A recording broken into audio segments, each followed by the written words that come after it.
Joe Rogan isn't the type to back down from a debate, especially when someone tries to school him with half-baked talking points. Over the years, he's taken on politicians, scientists, celebrities, you name it. But when a self-proclaimed woke guest came on his podcast expecting to win a moral showdown, things went sideways fast. The guest came in swinging, armed with buzzwords, network narratives, and a clear agenda. But Rogan? He stayed cool, asked real questions, and dismantled the entire argument with facts, logic, and brutal clarity. It was one of those rare podcast moments where you could almost feel the tension through the screen. What started as a casual conversation quickly turned into a verbal chess match, and the guest, well, they were playing checkers. But here's the thing, that wasn't even the most surprising part, because what happened next exposed way more than just a failed debate. By the way, I'm glad you're better. I'm glad it only lasted a day. You're probably the only one at CNN that's glad. No. We're not. The rest of them are all lying about me taking horse medication. And we should talk about that. That bothered you. It should bother you, too. They're lying at your network about people taking human drugs versus drugs for veterinary. Calling it a horse dewormer is not a flattering thing. I get that. It's a lie. It's a lie on a news network. And it's a lie that's a willing... That's a lie that they're conscious of. This is not a mistake. Yeah. They're unfavorably framing it as veterinary medicine. It revealed something bigger, something the mainstream doesn't want to talk about. Let's get into it. Right from the very start, the guest came in loaded with the typical woke talking points. They immediately tried to corner Joe by pushing arguments about so-called microaggressions and demanding tighter control over what can be said on his platform. Their tone suggested that Rogan's show was some dangerous echo chamber, allowing unchecked opinions to spread misinformation and harm marginalized groups. The guest wanted to paint Joe as part of a problem, almost like a gatekeeper failing to uphold progressive values. But Joe didn't flinch. Instead of just reacting defensively or brushing it off, he calmly fired back with a pointed question that caught the guest off guard. What exactly do you want me to do? That question cut through all the buzzwords and brought the conversation to a much simpler level. Did you see that thing that the FDA put out? What did the FDA put out? It was a tweet, and it was snarky. I admit it. They said, "You are not a horse, you are not a cow, stop taking this stuff," or something like that. Why would you say that when you're talking about a drug that's been given out to billions and billions of people, a drug that was responsible for one of the inventors of it making Nobel Prize. The Nobel Prize in 2015. Yeah. Yeah, a drug that has been shown to stop viral replication in vitro. You know that, right? Why would they lie and say that's horse dewormer? I can afford people medicine, mother. This is ridiculous. It's just a lie. I don't think anyone is... But don't you think that a lie like that is dangerous on a news network when you know that they know they're lying? You know that they know that I took medicine, like here it is. This is ivermectin. You got this it is with right you. Here. Somebody gave it. Was the guest asking for censorship? A public apology? A new set of strict rules on what guests could say? Joe's question exposed the real tension. This wasn't just a debate about words. It was about control and who gets to decide what's acceptable speech. What followed was an awkward pause as the guest struggled to give a clear answer.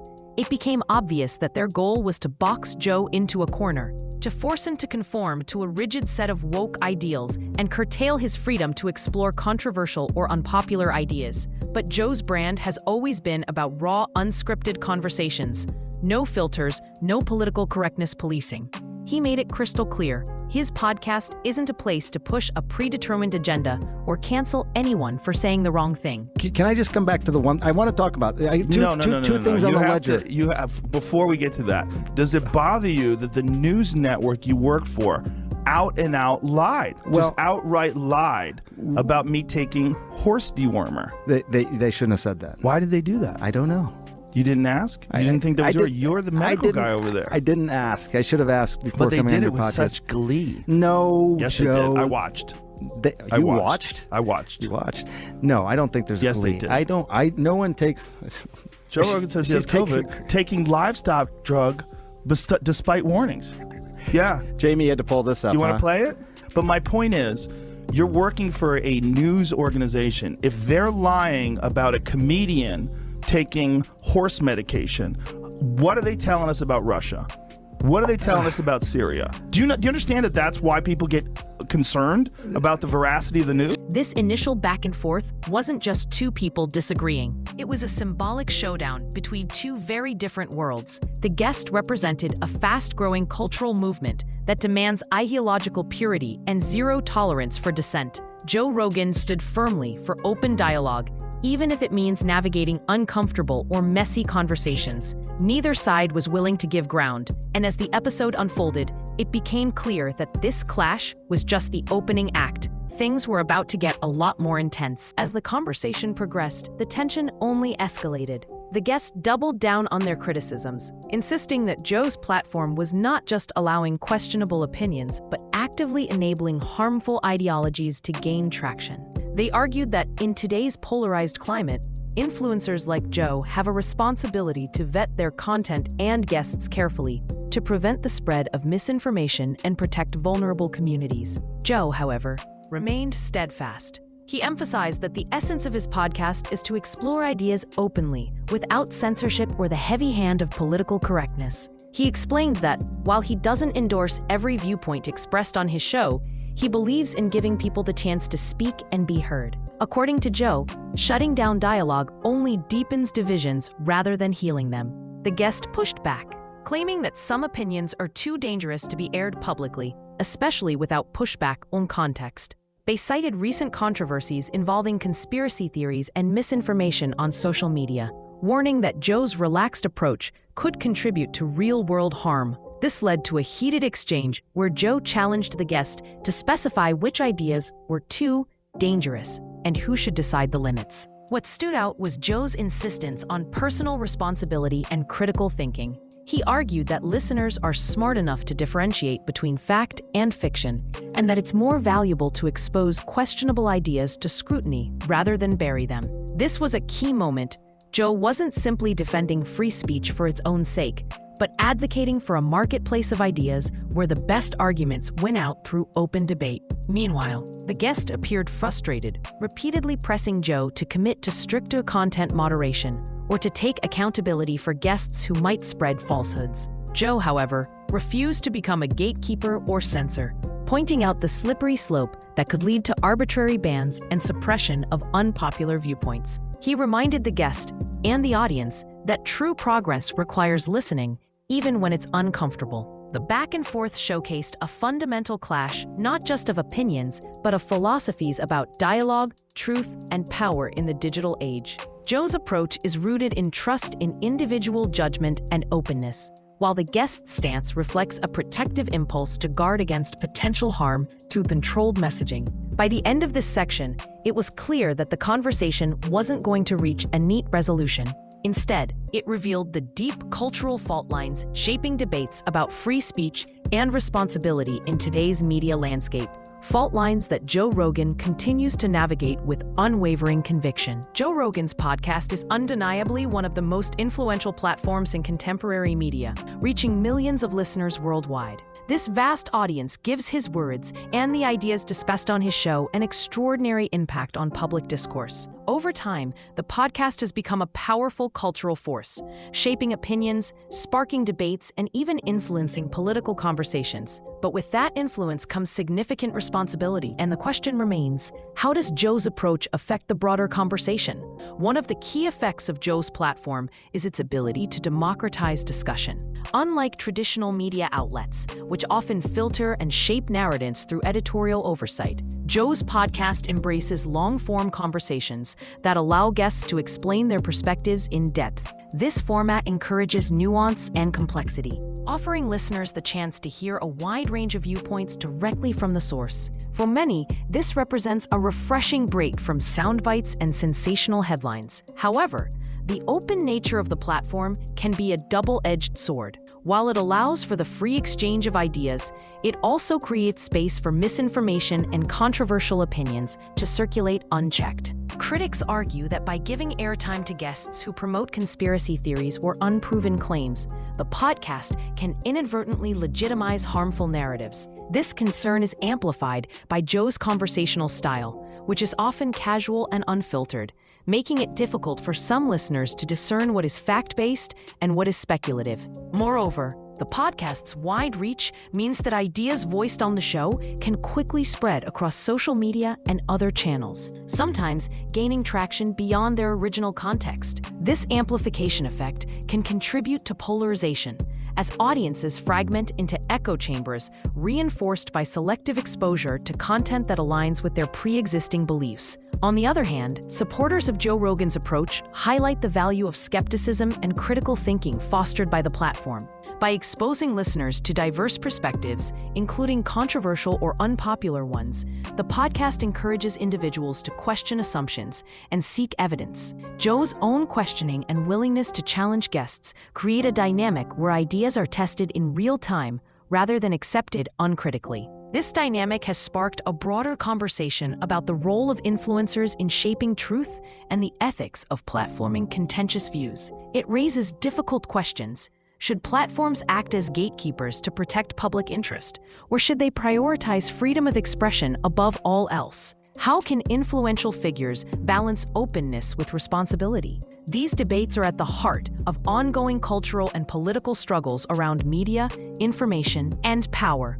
Ultimately, Joe Rogan's platform exemplifies the challenges and opportunities of the modern information landscape. It reflects the tension between openness and control, dialogue and division, trust and skepticism. As the podcast continues to evolve, so too will its impact on public discourse, for better and for worse. With great influence inevitably comes scrutiny, and Joe Rogan's platform has been no stranger to controversies and criticisms. While many praise his ability to foster open dialogue, others argue that his show sometimes crosses ethical boundaries, sparking intense debate about the responsibilities of media figures in the digital age. One of the most prominent sources of controversy involves the guests Joe invites to his podcast. Over the years, he has hosted a wide spectrum of personalities, from scientists and comedians to political figures and cultural commentators. However, some guests have been accused of promoting misinformation, conspiracy theories, or divisive rhetoric.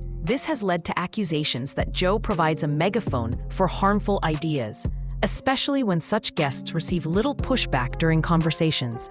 For instance, critics point to instances where misinformation about public health, climate change, or politics has been discussed on the show without sufficient context or challenge. These moments have fueled concerns that the podcast can contribute to the spread of false information, particularly because of its massive and often loyal audience. Some argue that by not consistently fact-checking or confronting misleading statements, the show risks normalizing fringe ideas. Another key criticism focuses on Joe Rogan's own approach to sensitive topics. His casual, often off-the-cuff style can sometimes come across as dismissive or overly skeptical of expert consensus. While this tone appeals to many listeners who appreciate his candidness, others see it as undermining the seriousness of certain issues, especially when the stakes are high, such as during a global pandemic. These controversies have led to real-world consequences.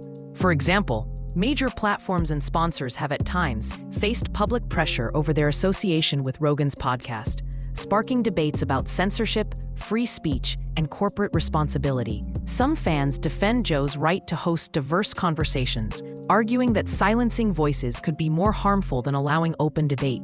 Meanwhile, detractors stress the importance of accountability, especially when misinformation can impact public safety. Beyond misinformation, there have also been critiques related to inclusivity and representation. Some listeners and commentators have raised concerns about comments made on the podcast that touch on race, gender, or other social issues. These moments have sparked backlash and calls for greater sensitivity, reflecting broader cultural conversations about respect and responsibility in media. Despite these challenges, Joe Rogan and his team have occasionally responded to criticism by clarifying their intentions or adjusting their approach. Yet the fundamental tension remains: how to balance the value of open, uncensored conversation with the need to prevent harm and misinformation. This ongoing debate encapsulates the complex role Joe Rogan plays in today's media ecosystem. His podcast is not just entertainment, It's a platform that shapes cultural and political narratives. Understanding the controversies surrounding it helps illuminate broader questions about the power and pitfalls of influential voices in the digital age. Joe Rogan's podcast has transcended typical entertainment boundaries, becoming a cultural phenomenon that influences how people consume information, engage in discourse, and form opinions. Its impact is multifaceted, affecting everything from media consumption habits to public conversations around politics, health, and science. One of the most significant cultural shifts credited to Joe Rogan's platform is the mainstream acceptance and growth of long-form podcasting. Before the Joe Rogan Experience, most popular media was dominated by short, bite-sized content, quick news clips, viral videos, and traditional radio formats. Rogan's success proved there was a massive audience for hours-long, in-depth conversations, paving the way for countless other creators to adopt a similar style. This change has altered how people seek knowledge and entertainment, favoring deeper exploration over sound bites. The podcast has also helped democratize access to diverse viewpoints. By hosting guests from varied backgrounds and ideologies, Rogan exposes listeners to ideas they might not encounter in mainstream media or their usual social circles. This inclusivity has encouraged more people to question their own beliefs and engage with complex issues on a more nuanced level. In some ways, the show has become a modern-day town hall where culture, science, politics, and philosophy intersect. Another key cultural impact is Rogan's influence on public health and wellness trends. His discussions with experts in nutrition, fitness, and mental health have popularized alternative approaches and holistic perspectives. Terms like intermittent fasting, psychedelic therapy, and biohacking gained mainstream attention, partly due to their coverage on the podcast. For many listeners, these conversations have been life-changing, encouraging them to adopt healthier habits or reconsider conventional wisdom. Joe Rogan's reach also extends into the political realm. His podcast has become a platform where political ideas are debated in a less formal, more accessible manner. This has had a dual effect. On one hand, it has introduced political discourse to audiences who might otherwise avoid traditional news. On the other hand, it has sparked controversy over the spread of unfiltered opinions and the potential for misinformation. Nonetheless, the show's role in shaping political conversations, especially among younger demographics, is undeniable. Additionally, the podcast has had a measurable economic impact. The massive success of the Joe Rogan Experience helped solidify Spotify's dominance in the podcast market after securing exclusive streaming rights. This deal, reportedly worth millions, signaled the growing commercial viability of podcasting as a medium and set new standards for content monetization. It also sparked competition, encouraging platforms to invest heavily in original audio content. Lastly, Rogan's podcast has influenced how celebrities and experts communicate with the public. Many notable figures now seek out podcasts as a preferred medium for longer, more personal conversations that traditional interviews or press conferences can't offer. This shift emphasizes authenticity and direct engagement over polished media appearances, reflecting broader trends in digital communication. In summary, Joe Rogan's cultural impact is vast and complex. His podcast has reshaped media consumption, public discourse, and even commercial models, making him one of the most influential figures in contemporary culture. Whether celebrated or criticized, the ripple effects of his work continue to shape the media landscape and the conversations that define our time. Despite its widespread popularity, the Joe Rogan Experience has been the center of numerous criticisms and controversies. These issues highlight the complexities and challenges that come with hosting a platform that blends entertainment, information, and opinion without traditional editorial oversight. One of the most persistent criticisms revolves around misinformation. Rogan's open format, where guests speak freely on a wide range of topics, from medicine to politics, has led to the dissemination of inaccurate or misleading information. Particularly during the COVID-19 pandemic, some episodes featured guests who questioned vaccine efficacy or promoted unproven treatments. Critics argue that this has contributed to public confusion and vaccine hesitancy, a serious concern given the global health crisis. Another controversial aspect is Rogan's approach to sensitive topics. The podcast often includes conversations about race, gender, and social justice, but Rogan's informal style and the sometimes provocative remarks made by him or his guests have drawn accusations of insensitivity or even racism and sexism. Although Rogan has apologized on several occasions, these incidents have sparked broader debates about the responsibilities of influencers and content creators in moderating discourse. The sheer scale and influence of the podcast have also raised questions about accountability. Unlike traditional media, Rogan's show lacks a formal editorial process or fact-checking, which means content can sometimes cross ethical or factual boundaries unchecked. This has led to public campaigns and calls for platforms like Spotify to implement stricter content guidelines or reconsider their partnership with Rogan. On the flip side, supporters defend Rogan's platform as a bastion of free speech, valuing the uncensored nature of his conversations. They argue that his willingness to entertain controversial or fringe opinions fosters open dialogue and critical thinking, which are essential in a democratic society. This defense often centers on the idea that listeners should engage with content critically rather than passively accepting it. Beyond content issues, Rogan himself has faced personal controversies, including backlash over past comedy routines and remarks that some find offensive or outdated. These have reignited discussions about cancel culture, the evolving standards of public discourse, and how past statements should be judged in the present. In summary, while Joe Rogan's podcast has undeniably changed the media landscape, it also embodies the tensions and challenges of modern information dissemination. Balancing openness with responsibility, free speech with fact-based dialogue remains a contentious and ongoing conversation around the podcast. Joe Rogan's journey from stand-up comedian to one of the most influential podcasters of the 21st century is a testament to the evolving landscape of media and communication.